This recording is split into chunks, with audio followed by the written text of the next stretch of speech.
नमस्कार, मैं हूं मीनाक्षी जोशी। कहानी कुर्सी की देख रहे हैं आप। सरकार ने अपना यूनियन बजट पेश कर दिया है, लेकिन इस बजट को पेश करने के साथ साथ विपक्ष आक्रामक मोड में दिखाई दे रहा है। संसद के अंदर से लेकर संसद के बाहर तक, राज्य से लेकर देश की राजधानी दिल्ली तक इस वक्त प्रतिक्रियाओं का जोर अपने चरम पर है। इस वक्त विपक्ष एक सुर में एक ही बात को दोहरा रहा है, ये कुर्सी बचाओ बजट है। कल ही राहुल गांधी ने कहा था ना कि ये कुर्सी बचाओ बजट है। जितने भी विपक्ष के नेताओं को आप सुनेंगे वो ये कहेंगे कि इस बजट में कुछ भी नहीं है।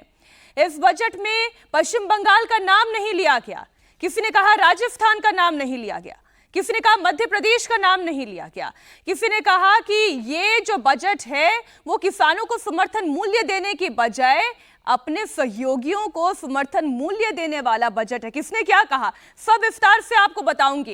इस वक्त पूरे बजट की स्पीच कॉपी हमारे पास है। ये स्पीच कॉपी, वो कॉपी जो 83 मिनट देश की वित्त मंत्री निर्मला सीतारमण ने अपने भाषण के दौरान पढ़ी है, ये वही स्पीच कॉपी है। इसमें देश को क्या क्या मिला है, जो 4 जातियां प्रधानमंत्री नरेंद्र मोदी कहते हैं, गरीब, महिला, युवा, किसान, उन्हें इस बजट में क्या मिला, सब कुछ इस स्पीच में अंकित है। किन योजनाओं में कितना एलोकेशन किया गया, किन राज्यों को कितना एलोकेशन हुआ है, वो सारा बजट स्पीच में उल्लेखित है। लेकिन आप देख रहे हैं बजट में पंजाब के लिए 0 है, बजट में पश्चिम बंगाल के लिए 0 है। और नाराजगी तो इतनी कि जितने भी विपक्षी शासित राज्यों की सरकारें हैं, मुख्यमंत्री हैं, उन्होंने कह दिया कि हम तो नीति आयोग की बैठक में भी अब शामिल नहीं होने जा रहे हैं, क्योंकि हमारे साथ भेदभावपूर्ण व्यवहार किया गया है।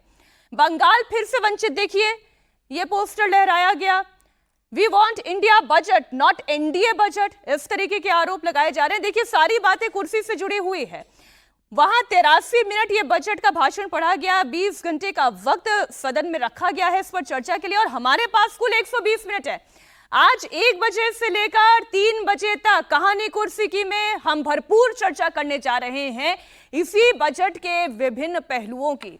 गरीब को कितना मिला, मिडिल क्लास को कितना मिला, किसान को कितना मिला, चर्चा महिलाओं की, किसे कितना मिला। सभी मेहमान हमारे साथ जुड़े हुए हैं, समीर चौगांवकर जी, विजय त्रिवेदी जी, हर्षवर्धन त्रिपाठी जी, बहुत स्वागत है आपका। शुरुआत आज चर्चा की करेंगे और सबसे पहले आपको बताते हैं कैसे विरोधियों के तीर इस वक्त लगातार सरकार पर चल रहे हैं। शुरुआत मल्लिकार्जुन खड़गे के एक बयान के साथ। जो अन्याय हुआ, सबको बजट में कोई न्याय नहीं मिला, वो न्याय दिलाने के लिए हम लड़ रहे हैं, तो वहीं ठहर सक जाता नहीं। तो आपने सुन लिया वो भेदभाव वाली बात, stop attack on physical federalism, इस तरीके की बड़ी बड़ी बातें की जा रही हैं। ये कहा जा रहा है कि दरअसल ये तो एनडीए का बजट है। आज यहीं से हम चर्चा की शुरुआत करते हैं और अभी अभी हमारे साथ हमारे एक और मेहमान अवधेश कुमार जी भी स्टूडियो में आ चुके हैं, जो लगातार कल बजट की तारीफ कर रहे थे, लेकिन आज जब विपक्ष ये दम भर रहा है कि ये बजट भेदभावपूर्ण वाला बजट है, तो आज वो क्या कहेंगे हमें इस पर भी गौर करना होगा। लेकिन शुरुआत विजय जी आपसे, वो ये कह रहे हैं कि आंध्र को दिया, बिहार को दिया, बंगाल को भूल गए, राजस्थान को भूल गए, पंजाब को भूल गए, किसी को कुछ नहीं मिला, झारखंड को भूल गए, और तो और महाराष्ट्र जहां पर चुनाव हो रहा है उसे भी भूल गए, सब कुछ भूल गए, सिर्फ बिहार और आंध्र याद रहा सरकार को। तो इसका मतलब कोई ऐसा राजनीतिक भेदभाव नहीं किया गया कि पश्चिम बंगाल भूल रहे जहां वेस्ट बंगाल में ममता जी की सरकार है, मध्य प्रदेश में तो भारतीय जनता पार्टी की सरकार है, पंजाब में आम आदमी पार्टी की सरकार है, तो राजस्थान में भारतीय जनता पार्टी की सरकार है।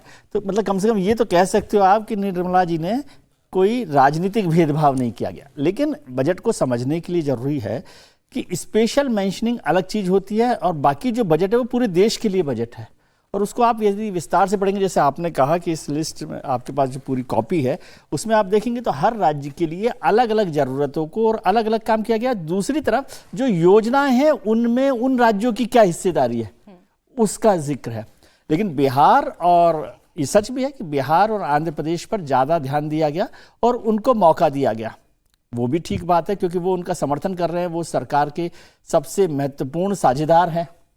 तो जाहिर है कि उनका ध्यान रखना है, लेकिन क्या उतना ध्यान रखा गया? जो दोनों राज्य स्पेशल स्टेटस की बात कर रहे थे उन दोनों को नकार दिया गया, उसके बाद उनको स्पेशल पैकेज या कुछ कुछ काम दिया गया। लेकिन मेरे को एक आर.के. लक्ष्मण साहब का एक बहुत पुराना कार्टून जो इस बजट से संबंधित नहीं है वो आपको बताता हूँ कि बहुत इंटरेस्टिंग है, जिसमें लिखा हुआ, ये आर.के. लक्ष्मण साहब का है कार्टून, जिसमें लिखा हुआ है कि don't be so critical, actually it is a good budget if you don't view it from the economic angle. तो बजट कोई भी हो, यदि उसको, ये तो कम से कम 25 साल पुराना वो होगा कार्टून, उस वक्त भी इसी तरीके की बात, इसी तरह की बात होती थी। तो बजट को लेकर सब लोगों की अपनी अपनी राय होती है और हर एक की बात में कुछ ना कुछ सच होता है। ये कहना कि विपक्ष पूरी तरह से झूठ बोल रहा है या सरकार झूठ बोल रही है, सरकार को तो झूठ बोलने का मतलब मौका ही नहीं होता कि बजट जो है ऑफिशियल डॉक्यूमेंट है, उसमें झूठ बोलने की गुंजाइश नहीं होती है। सरकार कोई भाषणों में बोले तो बोले, लेकिन वित्त मंत्री के तौर पर नहीं बोलते।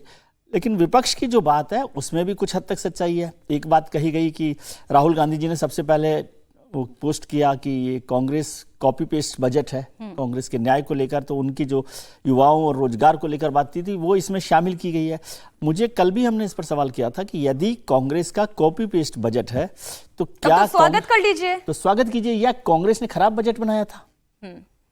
ये वादे गलत किए थे, वादे गलत किए थे। तो इस पर चर्चा होनी चाहिए और राजनीतिक तौर पर अभी जब इस पर 2 दिन 3 दिन बहस होगी, 20 घंटे उस पर बहस होनी है, तो उसमें सब लोग अपनी अपनी राय रखेंगे। कुछ मौका होता है उसमें सुधार करने का भी, कटौती करने का भी, वो सब भी होगा। लेकिन युवाओं और रोजगार पर इस पर जो चर्चा की गई उसको हमने कहा था कि ये 2024 के लोकसभा इलेक्शन का रिजल्ट का। सर आपने देखिए युवा की जब बात की तो ऐसा तो है नहीं कि युवा केवल बिहार का हो गया, फिर आंध्र प्रदेश का होगा, सभी का होगा। वो उत्तर प्रदेश का भी होगा, वो हिमाचल प्रदेश का भी होगा, वो बाकी राज्यों का भी होगा, वो पूर्वोत्तर का भी होगा। अब देखिए निर्मला सीतारमण ने यही तो बात हर्षवर्धन जी समझाई। उन्होंने कहा कि ये जरूरी नहीं कि हर राज्य का नाम मैं अपनी स्पीच में लूं, इसका मतलब ये नहीं कि मैंने उसे एक्सक्लूड कर दिया है। अब मैं अगर पूर्वोदय की बात करती हूं तो उसमें पश्चिम बंगाल अपने आप शामिल होता है। जो योजनाएं वहां पर चलाई जा रही है वो अलग बात है कि अब पश्चिम बंगाल के मुख्यमंत्री ममता बनर्जी अपने रीजंस की वजह से, अपनी नाराजगी की वजह से उन योजनाओं पे कोऑपरेट करे या ना करे, लेकिन सरकार का तो काम है देना और उन्होंने बराबरी से दिया है। क्या वाकई बराबरी से दिया है या फिर एक भ्रम फैलाने की कोशिश हुई है? देखिए बराबरी से तो दिया भी नहीं जाता और देना भी नहीं चाहिए। बराबरी से कोई काम जीवन में नहीं हो सकता। ये बराबर कर देना ये बहुत ही खतरनाक विचार है और अगर बराबर कर दिया जाएगा तब तो फिर बड़ी मुश्किल हो जाएगी। भाई हमारे हाथ की अगर 5 उंगली बराबर कर दी जाए तो हम भोजन नहीं कर सकते हैं, कोई काम नहीं कर सकते। तो ये वाला जो सिद्धांत है ना बड़ा विचित्र सा है। उचित दिया गया क्या, जो जिसको जरूरत है, जिसको अंग्रेजी में एक शब्द कहते हैं डिजायरेबल क्या है, तो वहां कुछ मिला क्या? तो निश्चित तौर पर बिहार और आंध्र प्रदेश वो एक तो क्यों था, क्योंकि सरकार अभी जो 240 की है उसमें ये 2 बड़े सहयोगी हैं। ये विशेष राज्य का दर्जा मांग रहे थे। विशेष राज्य का दर्जा मतलब होता कि ये जो बजट है उसका एक बड़ा हिस्सा चला जाता। अब कितने में बात बन गई है? मात्र 80,000 करोड़ में बात बन गई है। कितने का बजट है? 48,21,000 करोड़ का बजट है। सिर्फ और सिर्फ जो नौजवानों को नौकरी वाली योजना है वो 2,10,000 करोड़ का बजट है, जो इस देश के हर राज्य में जाएगी। अगर उसको इवनली भी डिस्ट्रीब्यूट कर दे, चलिए और न माने यही वाला मान लें, चलो बराबर बराबर कर दे, तब भी एक एक राज्य के हिस्से में जो आएगा वो उस बजट से अधिक हो जाएगा या उसके बराबर पहुंच जाएगा। 2,66,000 करोड़ की अगर जो प्रधानमंत्री ग्रामीण सड़क योजना है उसका चौथा चरण शुरू होगा और 25,000 किलोमीटर की पक्की सड़कें बनेंगी तो देश के हर राज्य में जाएगी। जाहिर है जो राज्य जितना बड़ा होगा, जहां जितने कम सड़कें होंगी उसके हिसाब से उसको ज्यादा पहुंचाया जाएगा। ये कहना कि ये बजट किसी तरह का भेदभाव लेकर आ रहा है, मुझे लगता है ये प्योर पॉलिटिकल है और दुर्भाग्य इससे आगे का रहा। आज मैं देख रहा था प्रदर्शन के वक्त इस तरह से किसी ने शब्दों का इस्तेमाल नहीं किया। शायद वो अभी भी चुनावी भूत सर पर चढ़ा हुआ है। चुनावी भूत मैं क्यों कह रहा हूं? वो कह रहे हैं एंटी कॉन्स्टिट्यूशनल बजट है। अब बताइए जरा, बजट कोई भी एंटी कॉन्स्टिट्यूशनल कैसे हो सकता है? कॉन्स्टिट्यूशन के दायरे में एक सरकार चुनी जाती है पूरे साल भर के लिए, वित्तीय वर्ष के लिए, जो प्रबंधन करना है। भाई सड़क, नाली, बिजली, बड़ी परियोजनाएं, स्कूल, शिक्षा, स्वास्थ्य सब उसमें शामिल होगा। कहां इसमें सबसे गड़बड़ हो गया? और अभी जब आप उसके एनेक्चर में जाते हैं और जब डिटेल में पढ़ते हैं तो शिक्षा का बजट सबसे ज्यादा है। डिफेंस का बजट सबसे ज्यादा है यही, स्वास्थ्य का बजट भले आप कहें कि जो और उम्मीद थी, जैसे मैं भी उम्मीद कर रहा था कि 70 साल एकदम कर ही देंगे, 70 साल वाला कोई भी जाए उसको फ्री इलाज होगा, वो नहीं इसमें ऐड किया, लेकिन फिर भी सबसे ज्यादा बजट है। और जो सबसे बड़ी बात है कि जिन चीजों को आप कहते हैं कि सरकार कैसे बनाएगी, तो पुल बन रहा है क्या, सड़क बने, तो 11,11,000 करोड़ का कैपेक्स है, तो वो भी नहीं घटा। तो ये जो 11,11,000 करोड़ है, जरा इसको भी बांट लीजिए। अगर आधा आधा भी करें, मतलब 22 राज्य के हिसाब से जोड़ लें, तो वैसे तो मतलब 28-29 राज्य हैं, 7-8 केंद्र शासित प्रदेश हो गए, तो सबको मिला लें, लेकिन अगर वो ऐसे जोड़ लें तो भी 50-50 हजार करोड़ आ जाता है। सवाल यहां यह है कि एंटी कॉन्स्टिट्यूशनल कहकर क्या चुनावी राजनीति के मूड से विपक्ष नहीं निकल पा रहा है? असली मसला यह है, क्या वो ये चाहते हैं कि देश के लोगों के मन में ये धारणा जो चुनाव के समय में वो डाल पाए चुनावी लाभ के लिए, अब वो पूरी तरह से चलती रहे कि एक चुनी हुई सरकार को, दरअसल अब वो एंटी कॉन्स्टिट्यूशनल एक्ट कर रहे हैं, क्योंकि जब चुनी हुई सरकार है उसको एंटी कॉन्स्टिट्यूशनल उस बजट को कहना, और बजट है तो आप कह दीजिए ना, आप कह दीजिए कि हम इस बजट को नहीं पारित होने देंगे, ठीक है, आप कह दीजिए, इससे भी लोगों को पता चले कि कौन इसके साथ है कौन उसके खिलाफ है। और यही कांग्रेस पार्टी कहती थी कि देखिए बिहार को बेचारे को कुछ दे ही नहीं रहे हैं, नीतीश जी तो लौट आते हैं, नायडू जी देखिए वैसे ही समर्थन दिए जा रहे हैं, अब जब दे दिए अरे वो छोड़िए सर, वो ये कह रहे हैं कि बिहार को दिया वो तो ठीक है, लेकिन यूपी को क्यों नहीं दिया? अब आप सोचिए, जहां पर खुद की अपनी सरकार हो, बीजेपी शासित सरकार हो, मुख्यमंत्री योगी आदित्यनाथ हो, वहां पर केंद्र सरकार ऐसा क्यों करेगी? और तो और जहां पर लोकसभा चुनाव में इतना बड़ा झटका भी लगा हो, वहां पर सरकार एलोकेट क्यों नहीं करेगी? महाराष्ट्र, झारखंड में जहां चुनाव होने वाले हैं, दिल्ली में जहां चुनाव होने वाले हैं, हरियाणा में जहां चुनाव होने वाले हैं, ऐसे राज्यों को कोई भी सरकार नजरअंदाज क्यों कर देगी अपने बजट में? क्या ये सवाल नहीं पूछे जाने चाहिए? ये सवाल तो विपक्ष को भी खुद पूछे जाने चाहिए। एमएसएमई को अगर 10 लाख करोड़ से 10 लाख से 20 लाख उसको कर दिया, वो उसका प्रोविजन बढ़ा दिया गया, तो क्या वो किसको जाएगा? एमएसएमई किस राज्य में सबसे ज्यादा? बिल्कुल ठीक बात उसका है। लाभ तमिलनाडु को मिलेगा कि नहीं मिलेगा, कर्नाटक को मिलेगा कि नहीं मिलेगा, तमिलनाडु का नाम नहीं लिया, मिलेगा? यही तो मजे की बात है, वो ये कह रहे तमिलनाडु का नाम नहीं लिया। मैं आम आदमी पार्टी का नेता, बराबरी से बजट बांटा जाए तो बजट ही क्या हुआ? बजट का मतलब ये होता है कि जिसको जरूरत हो, आप घर में भी बजट बनाते हैं, जहां पर जो जरूरत होगी उसके हिसाब से उसका आवंटन होगा ना, एलोकेशन नहीं। लेकिन सर रिएक्शंस वैसे नहीं है ना। आम आदमी पार्टी सांसद राघव चड्ढा क्या कह रहे हैं, एक बार वो भी सुनिए।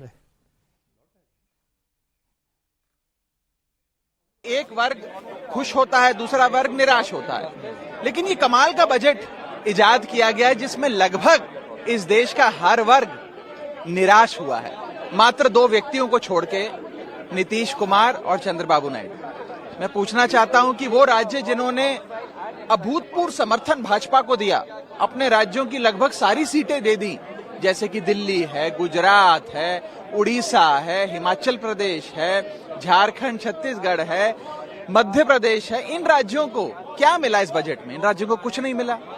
और जिन राज्यों ने भाजपा को इतना समर्थन नहीं दिया, या जिन राज्यों के समर्थन से सरकार मुश्किल से चल पा रही है, जैसे कि बिहार और आंध्रा, उनको सब कुछ लुटा दिया गया।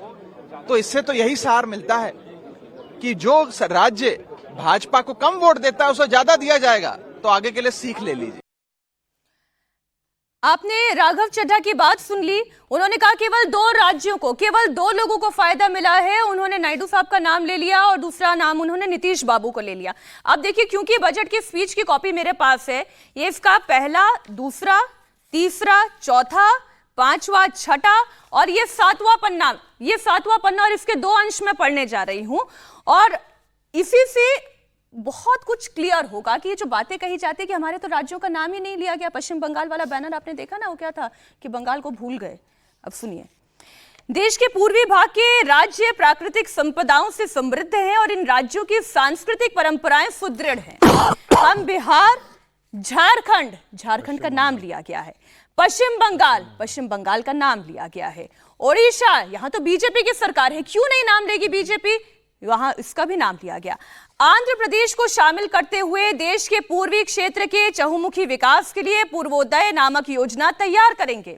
इस योजना में मानव संसाधन विकास, अवसंरचना और आर्थिक अवसरों का सृजन शामिल किया जाएगा। अगर आप इसे क्लोज में दिखा सकते हैं जरा, कैमरा पर्सन इसे दिखाइए, क्या लिखा हुआ है? संसाधन, मानव संसाधन विकास, अवसंरचना और आर्थिक अवसरों का सृजन शामिल किया जाएगा ताकि यह क्षेत्र विकसित भारत के लक्ष्य को प्राप्त करने में अग्रणी भूमिका निभाए। पश्चिम बंगाल, झारखंड का नाम पढ़ा आपने? क्या आपने उड़ीसा का नाम पढ़ा? यहां पर लिखा हुआ है। और आगे, क्योंकि बात हम राघव चड्ढा के कॉन्टेक्स्ट में भी कर रहे हैं, हम पंजाब की भी बात करेंगे।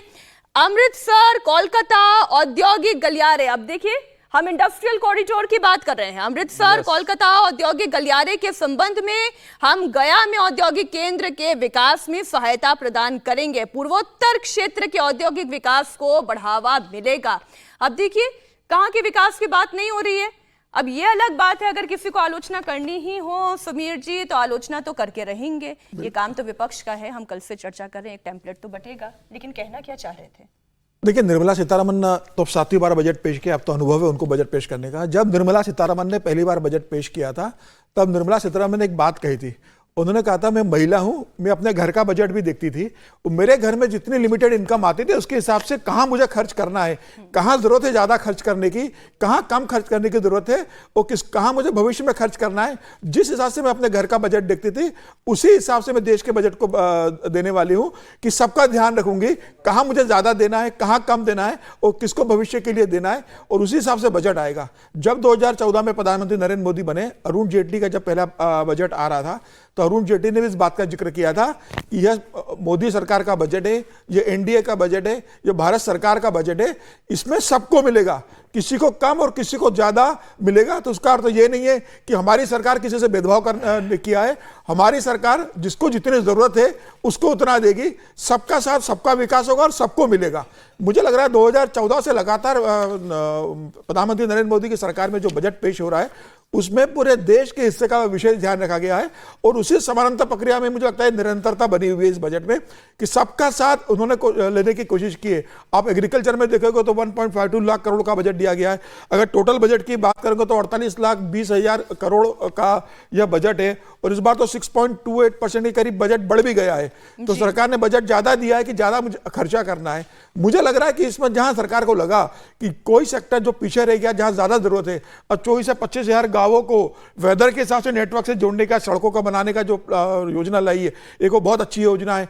मुझे लग रहा है कि जो दूसरे बिहार के अंदर जो 4 बड़े हाईवे बनने का है, उसके लिए एक बड़ी योजना सरकार लेकर आई है। इंफ्रास्ट्रक्चर के लिए 11 लाख करोड़ का अगर सरकार दे रही है तो वो एक बेहतर रहा है। मुझे लग रहा है विपक्ष को सिर्फ इसमें यह देख लेने का कि भाई बिहार के समर्थन पर सरकार चल रही है, चंद्रबाबू नायडू के समर्थन पर सरकार चल रही है, तो इनको ज्यादा दिया गया है।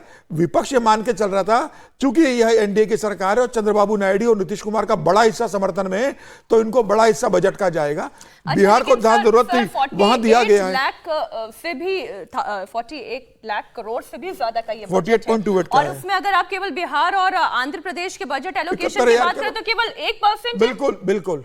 तो मुझे लग रहा है कि बाकी जगह दिया है सरकार ने, डिफेंस को दिया है, हेल्थ को दिया है, एजुकेशन को दिया है, हर मामले में दिया है, सभी राज्यों को दिया है। मैं देख रहा था कि भाई झारखंड में दिया, आदिवासियों के लिए जो है वो क्या उसके लिए झारखंड बेनिफिट नहीं होगा, पश्चिम बंगाल के लिए दिया। और सरकार ने तो ये अल्पसंख्यक मंत्रालय का भी इस बार बजट बढ़ा दिया है। ये कहा जाता रहा कि सरकार अल्पसंख्यक मंत्रालय के लिए काम नहीं कर रही है, उस पिछली बार आरोप लगा था कि उसके लिए बजट अलॉटमेंट ज्यादा नहीं किया है। इस बार तो 3,500 से ज्यादा का अलॉटमेंट कर दिया गया है, 6 से 7% ज्यादा इस बार बजट दिया गया है। और सिर्फ सरकार ने अपने देश के लिए नहीं, आप देखिए जितने पास के देश है, चाहे अफगानिस्तान हो, भूटान हो, नेपाल हो, श्रीलंका हो, उनका बजट भी सरकार ने इस बार ठीक ठाक किया है। तो मुझे लग रहा है कि सबको साथ लेकर सरकार की जो योजना है, और जहां सरकार को लगा कि अभी प्राथमिकता के आधार पर उस विभाग को, उस डिपार्टमेंट को पैसा देना है, इस क्षेत्र में ज्यादा पैसे देने की जरूरत है, सरकार ने वहां पैसा दिया है। मुझे लग रहा है यह सबके विकास का बजट है, सबके साथ रहने का बजट है। ये आप जिसे समावेशी बजट कह रहे हैं सर, अवधेश जी, मैं सवाल के साथ आपके पास आ रही हूं। जिसे समावेशी बजट कहा जा रहा है उसे भेदभाव करने वाला बजट कहा जा रहा है, उसे एंटी कॉन्स्टिट्यूशन बजट कहा जा रहा है, उस बजट को केवल 2 लोगों का बजट कहा जा रहा है, उन्हें फायदा पहुंचाने वाला बजट कहा जा रहा है। अब वो महिलाएं क्या ऐसा है कि केवल आंध्र प्रदेश और बिहार में रहती हैं? युवा ऐसा है कि केवल आंध्र प्रदेश और बिहार में रहते हैं, उसके बाद युवा रहते ही नहीं है, रोजगार की और किसी स्टेट में जरूरत ही नहीं है, केवल 2 राज्यों में? नहीं, हमारे साथियों ने लगभग बजट के मोटा मोटी आंकड़े दे दिए हैं, इसलिए मैं उनकी पुनरावृत्ति नहीं करूंगा। लेकिन अगर हम लोग ये सोचते हैं कि ये विरोध तार्किक दृष्टि से है, ये विरोध तथ्यों के आधार पर है और इन नेताओं ने बिल्कुल बजट पढ़ा ही नहीं होगा, तो फिर हम लोग या तो उनको सही ढंग से समझ नहीं रहे हैं। अगर तर्क के आधार पर हो, तथ्य के आधार पर हो, देश को केंद्र में रखकर हो कि क्या होना चाहिए, तो उसमें तो कुछ बातें हो सकती हैं कि इसमें इतना बढ़ाना चाहिए, इसमें इतना कम करना चाहिए। हर बार बजट में संशोधन होता है। जो बजट वित्त मंत्री पढ़ते हैं या पढ़ती हैं वही बजट अंत में पारित नहीं होता है, उसमें थोड़ा चेंज होता है। लेकिन जब विपक्ष की क्लियर रणनीति है कि पहली जो बात हो रही कि संविधान विरोधी है, यानी संविधान के नाम पर हमको वोट मिला है, उस मुद्दे को बनाए रखना है, उस मुद्दे पर सरकार को घेरते रहना है और जो कुछ इस बजट में अच्छा है ऐसी स्थिति पैदा करनी है कि नरेंद्र मोदी सरकार और इनके साथी उन चीजों को जनता के सामने प्रेजेंट न करें, हमारे घेरे में पड़ जाए। क्योंकि अगर विपक्ष आरोप लगा रहा है कि आपके कारण युवा बेरोजगार हो गए हैं, आपके कारण इंडस्ट्रियल डेवलपमेंट देश में घट गया है, अब इसमें अगर युवाओं के रोजगार सृजन पर इतनी बातें शुरुआत ही हो रही है, तो जाहिर है कि अगर सरकार ये बातें रखेगी तो उनका आरोप झूठ साबित हो जाएगा। अब इस समय क्या हुआ है कि हम इस समय विपक्ष के एजेंडे पर चर्चा कर रहे हैं। देश में मीडिया की सुर्खियां, विपक्ष का बयान है कि मल्लिकार्जुन खड़गे जी ने बजट में कहा कि माता जी सब कुछ जानती हैं। उस पर राज्यसभा के सभापति जी ने टोका भी कि आपकी बेटी के उम्र की है, आप माता जी क्यों कह रहे हैं। तो भाव समझने की जरूरत है। अभी तक है कि जिन राज्यों में भाजपा को धक्का पहुंचाने में हम सफल नहीं हुए हैं, उनके लिए एक रणनीति हो सकती है कि गुजरात के लिए सरकार ने क्या किया, मध्य प्रदेश के लिए क्या किया है, जिन राज्यों ने आपको वोट दिया है उसके लिए आपने उत्तराखंड के लिए क्या किया है। यानी सरकार को राजनीतिक रूप से उन राज्यों में की जनता के सामने जो है यह दिखाओ कि आप विशेष रूप से जिन्होंने बाहर से सपोर्ट किया है उनके लिए तो सरकार बजट में कर रही है, लेकिन आपके लिए क्या है। इसलिए जो तथ्य अब 1 करोड़ युवाओं को इंटर्नशिप मिल रहा है, 1 करोड़ कहां से आएंगे, या 500 कंपनियों में इंटर्नशिप होगा तो 500 कंपनियां क्या बिहार और झारखंड में होगी। ऐसे अनेक तर्क हम दे सकते हैं कि 1 करोड़ युवाओं का स्किल डेवलप करना है, वो कहां से जाएगा। ये फैक्ट ये बताते हैं कि ये बजट जो 2047 तक भारत को विकसित देश बनाना है, पिछले 10 सालों के अनुभवों के आधार पर अध्ययन के बाद जो निष्कर्ष आया है उन सबको फोकस करके कि कहां कहां हमको फोकस करनी चाहिए, कहां कमी रह गई है, इस समय की तात्कालिक आवश्यकता क्या है, दूरगामी दृष्टि से 2047 को लेकर आवश्यकता क्या है, इन सब का ध्यान रखते हुए ये बजट बनाया गया है। लेकिन विपक्ष एक ही नैरेटिव पर इस वक्त चल रहा है। विपक्ष ये कह रहा है कि आपने किसान के लिए किया क्या। इस बजट में किसानों के लिए कुछ नहीं हुआ। उन्होंने कहा गरीब का नाम तक नहीं लिया गया। अब अपनी शुरुआत के ओपनिंग स्टेटमेंट में ही वित्त मंत्री कह रही हैं कि हम गरीबों के उत्थान के लिए काम कर रहे हैं, हम 4 जातियों के उत्थान के काम कर रहे हैं। इसमें युवा आते हैं, इसमें गरीब आते हैं, इसमें महिलाएं आती हैं। ये पन्ना भी मेरे सामने है, ये भी आपके सामने पढ़कर रखूंगी। बिल्कुल।